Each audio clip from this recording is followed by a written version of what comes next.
The challenge of living with hardwood floors is that furniture has a tendency to scratch the floor and wear off the finish. This is particularly true of rocking chairs.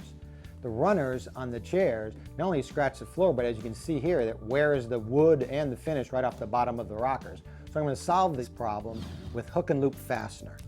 I went and I bought a strip of fastener and cut it to length so it covers not the entire runner, but most of it. But I'm just going to use the loop part, not the hook part, but the soft loop part. This is peel and stick adhesive. So I'm going to peel it off of there and stick it right down the center of this runner. This is a 3/4 inch wide strip. There you go. Put another one on this side, of course. This is extremely durable. You'd be surprised, and the adhesive is strong. It's hard to pull it off once it's on. Put it about the same place, right in the center. Press it down. There you go. That's all there is to it. I'm going to turn this over.